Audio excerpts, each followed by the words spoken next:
In a world where cars were just machines, one legend rewrote the rules. Born in 1964, it wasn't just transportation, it was attitude. A roar that echoed across America, a silhouette that became an icon, and a name that would never be forgotten. The Mustang.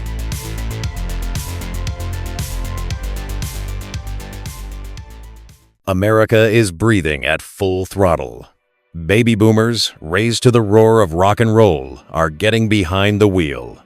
Their fathers drove practical family tanks, but they longed for rebellion on wheels. Stylish, affordable, and with a spark in the exhaust pipe, Ford caught the wave of this social hurricane. And the answer was the Mustang. Not just a car, a manifesto of a generation. Unveiled on April 17, 1964, at the New York World's Fair, it hit like a bombshell. It was the perfect storm. Aggressively elegant design, long hood, short deck, a shooting grille, an incredibly affordable price, $368, cheaper than many sedans, and above all, the feeling of freedom it gave. The result? Mustang Mania. On the very first day, 0 orders.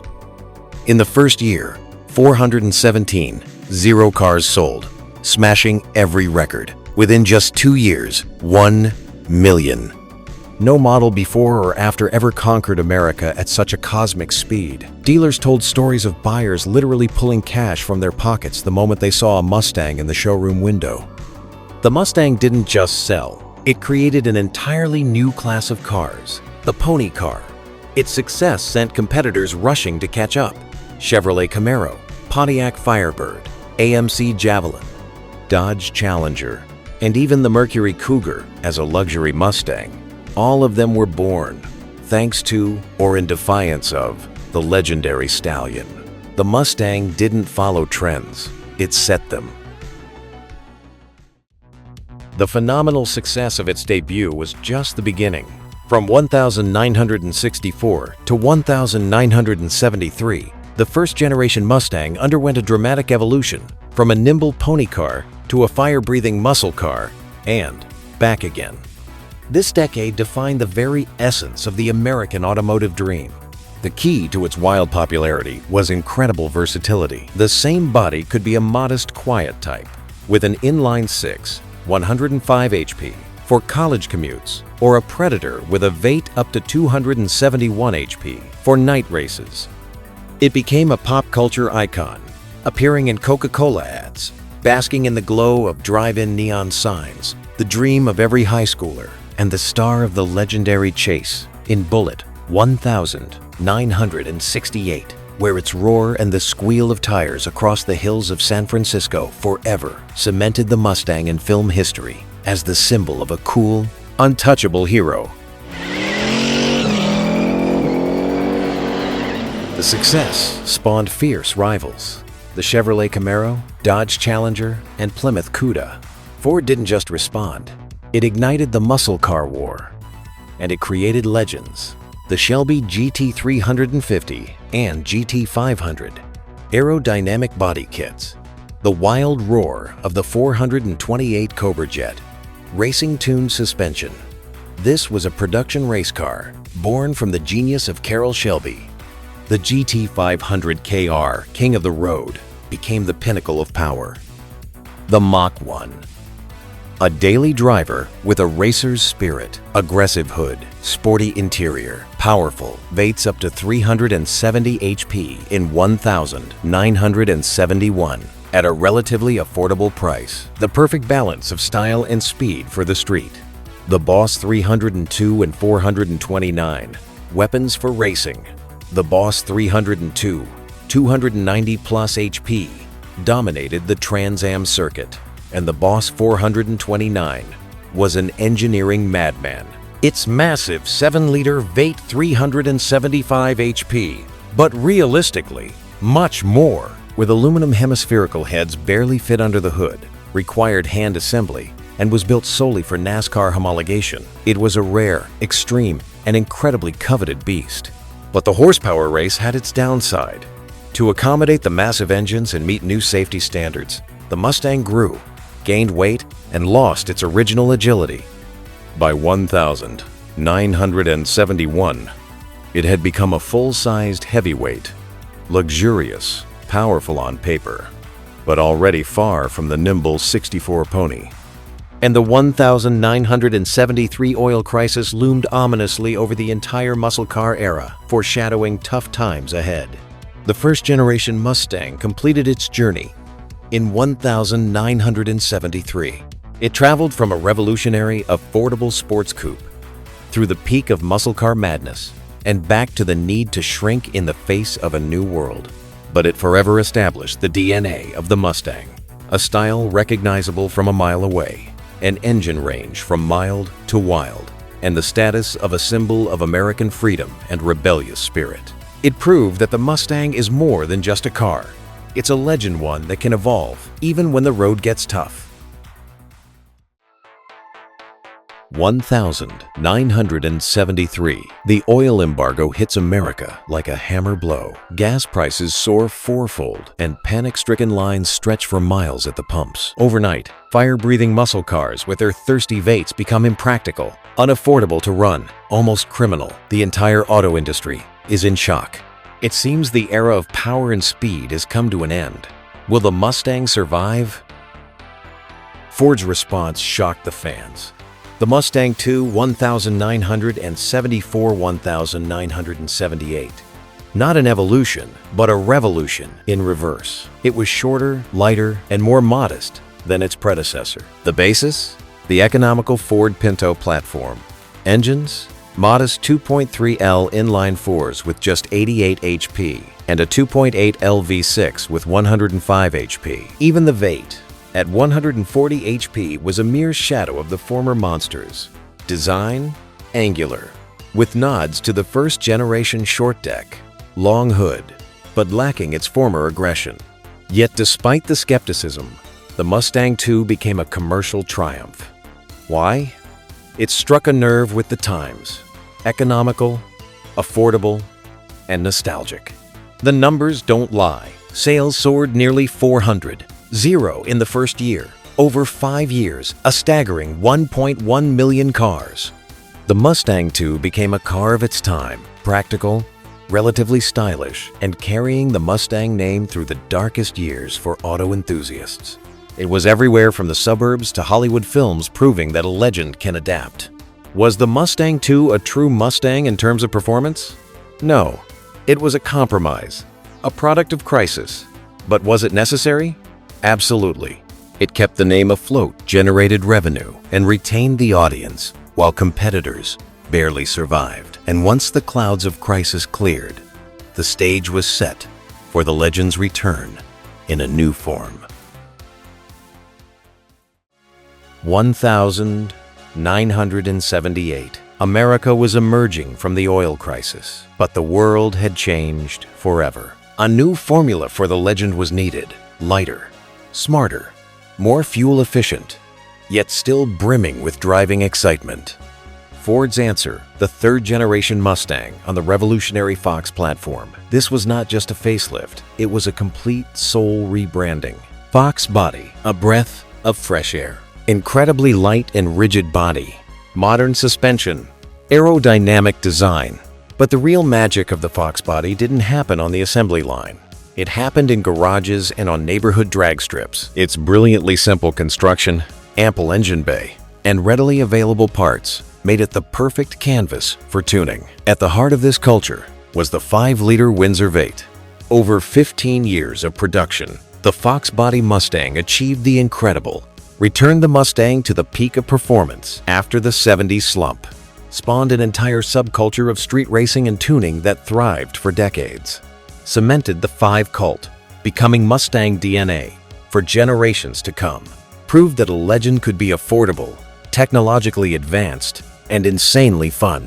It became a bridge between eras, preserving the V8 heart while gaining modern aerodynamics and handling. When the last Fox body rolled off the line in 1993, it left an indelible mark and paved the way for a new era of style and power. 1994. The world had changed. The neon of the 80s gave way to the rebellious spirit of grunge. Ford understood that to survive, the Mustang had to return to its roots. Thus, the fourth generation was born. The design caused a sensation. The SN95 pleased the eye with nostalgic elegance, while the New Edge approach shattered conventions with aggressive, almost concept car sharp lines. It was a bold conversation with the future, yet every detail retained the recognizable Mustang soul. Inside, a revolution in comfort, high-quality materials, an ergonomic cockpit dashboard, and a modern audio system, the Mustang finally became genuinely enjoyable for daily driving, without losing its sporty spirit. When it comes to mechanics, there were several versions. Base V6, initially 3.8L 145 HP, later 3.9L 193 HP.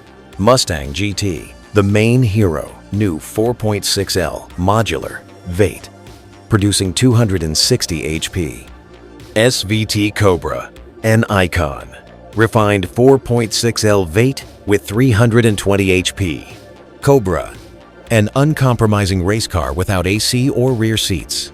Rare and highly coveted. And the pinnacle of the era, a legend born in 2003.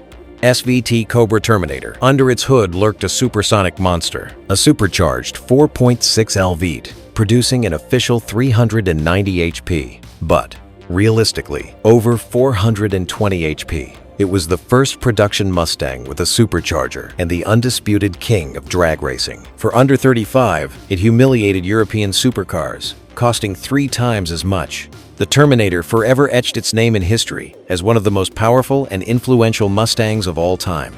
Ford also honored its heritage. The Mach 1 and Bullitt became the perfect blend of retro style and modern performance.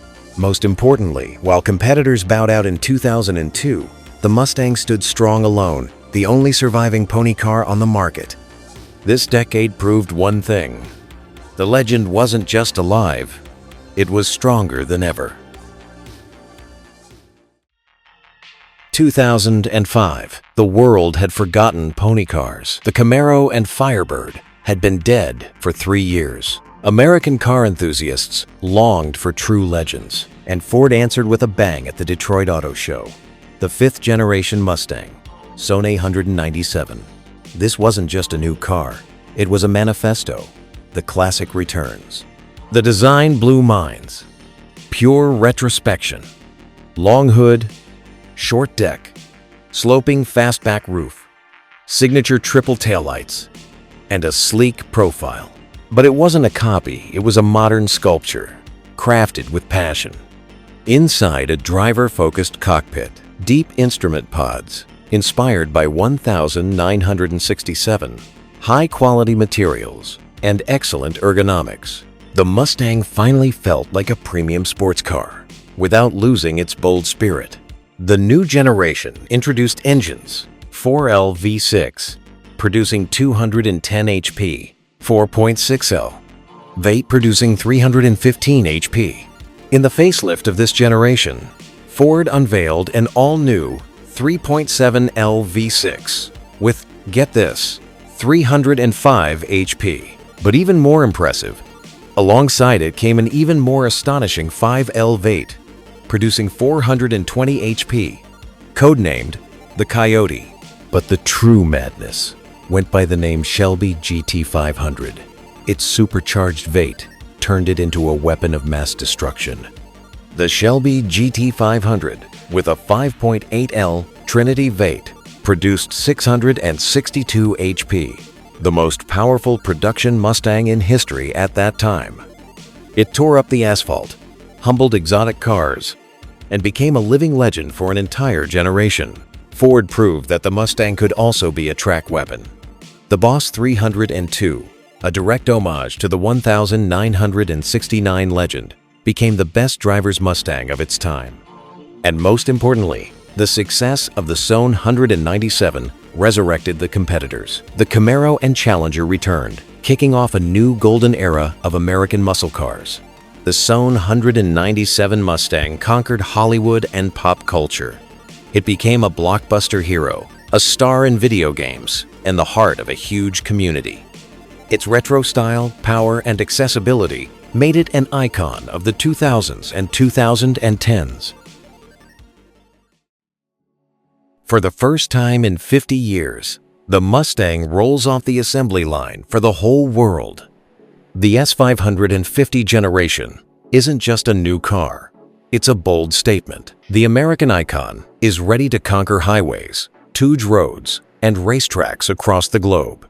The design became sharper, meaner, yet unmistakably Mustang. Long hood, sloping roof, triple taillights. The DNA is alive, but now it's a sculpture of the wind. Every curve serves aerodynamics and cooling. The most important change lies beneath the skin. Independent rear suspension.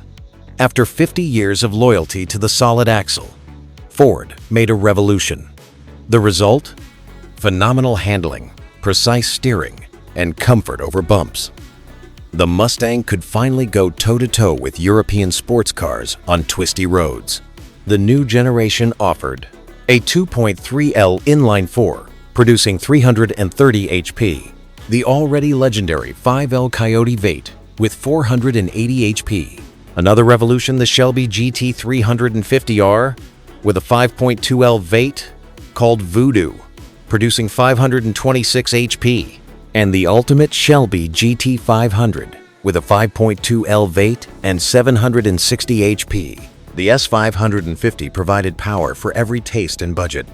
From the efficient Turbo 4 EcoBoost to the naturally aspirated masterpiece Voodoo in the GT350R and the Shelby GT500 with its 760 horses, the most powerful production Ford in history, a true supercar for half the price.